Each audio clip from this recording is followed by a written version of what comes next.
想象一下，聽朝你一打開報紙，頭版就係你診所個名，旁邊大大隻字寫住病人資料洩漏，你啲病人，你嘅聲譽就因為一個唔安全嘅系統，一夜之間化為烏有。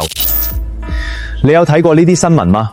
私家診所系統泄密病人資料，早前醫管局都出過事，病人資料、診療記錄一旦泄漏出去，就係嚴重打擊病人嘅信心，甚至係犯法。好多舊系統權限管理混亂，根本冇清晰嘅操作日誌記錄，系統完全冇安全監控，任何人都可以入到去伺服器內部，唔知邊個幾時睇過啲咩嘢？呢啲唔係單純嘅技術漏洞，係會將診所、醫生同病人都置於風險之中。Tapnext 明白，安全同隱私係醫療系統嘅絕對底線。